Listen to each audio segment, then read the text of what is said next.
لیدونکو السلام علیکم. نننی ویلاګ کې زه تاسو ته هرکلی وایم. نن خبره کو چې د ایران او د امریکې ترمنځ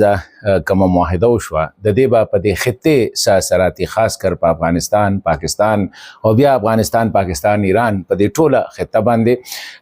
ځکه چې ظاهره خبره ده چې ایران کله د دې سره دغه کېږي نو زیات امکانات دا دي چې کوم هغه پراکسیس یعنې نیابتي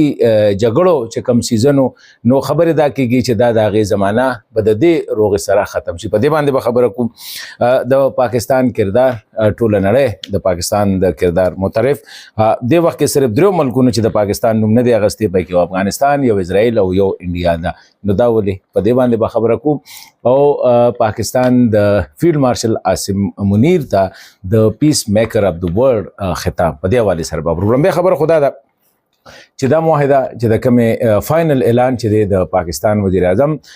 شهباز شریف صاحب وکړو چې په د دې میاشتې په 19 تاریخ د جمعې په ورځ په جنیوا کې د سویټزرلینډ په ښار کې به په دې معاهده باندې دستخط کیږي او هغه فاینل و. د هغې نه پس بیا د امریکې صدر او بیا د هغې نه پس د ایران چې کوم مشرانو هغوی دا وکړو. اوس په دې کې همې خبرې چې دي په هغې حوالې سره خبره کوو چې یو خدا معاهده دا میمورنډم اف انډرسټینډینګ دی، دا لکه مکمله معاهده نه ده، فاینل معاهده نه ده. دا د 15 ورځو دپاره مکمل جنګبندي او کم چې امریکې د ایران کم بلاکیټ کړی و په خلیج فارس کې هغه به ختم کړي، او دغه شان ایران چې د سټیټ اف هرموز یعنی د ابنای هرموز کم په زور باندې بند کړو هغوی به هغه ختم کړي، او کم ماینز وغیره بمونه چې ایښو هغه به لر کړي، نو تجارت به شروع شي. یو خو دا بنیادی دغه دی. او څنګه چې په معاهده دستخط یا د دستخط نه مخکې امریکا به د ایران چې کوم منجمد فند دی د هغې نه به 40 اربه ډالره چې 40 اربه ډالره هغه به ایران ته ورکړي چې فوري طور باندې ایران خپل اکانومي خپل دا کنسټرکشن شروع کړي. بل د ایران دپاره پکې غټه خبره دا ده چې د دې معاهدې نه پس د اسلام آباد پیکټ نه پس به ایران ته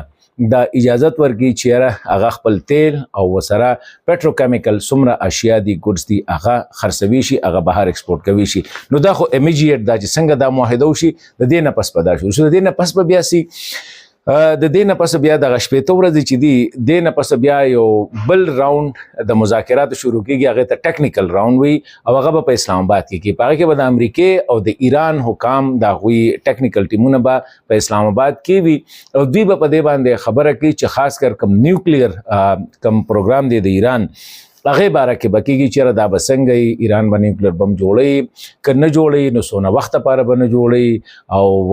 دته به یا چې کوم دی که جوړوي نو څومره به جوړوي، څومره یورینیم دی افزوده کوي شي یعنې انریچ کوي شي، څومره نشي کوي. دغه شانتي ایران کې کوم چې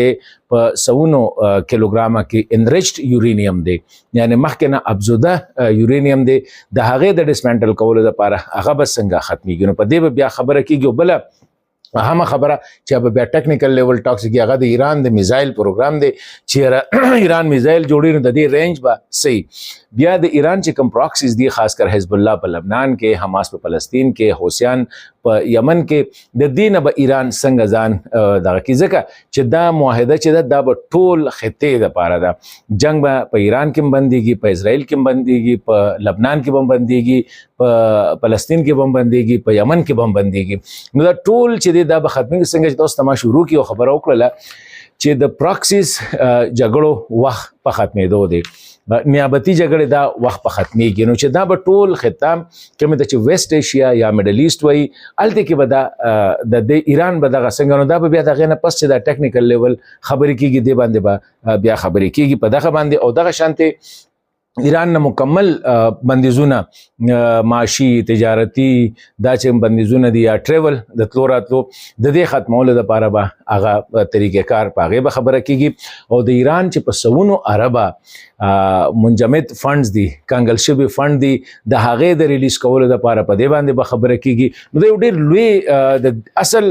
مذاکرات خو به د دې معاهدې نه پس شروع کېږي او زیات امکان دا دی چې هغه به بیا ټول په اسلام آباد کې. اوس دا معاهده ولې په اسلام آباد کې نه دستخط کیږي په دې باندې بیا سټیم خبرو کو خدام یو ډېر اهم پیشرفت ټول دنیا خوشاله ده چې دې صرف درو ملکونو افغانستان اسرائیل او انډیا چې کوم دی هغه پاکستان نه دی ویلکم کړي خو انډیا هم دا معاهده ویلکم کړي دا او مودي صاحب وایي چې د دې سره په مونږه کوم معاشي دباو هغه به وس ختم شي اسرائیل د طرفه میکسډ خبره راځي هغه وي مونږه منو سو کې وي نه منو خدا د چې کله امریکا کې نه د ایران سره نو بیا اسرائیل په خامخا راځي او د دې مطلب دا دی چې اسرائیل آن بورډ هم دی اجازه غواړو د الله په امان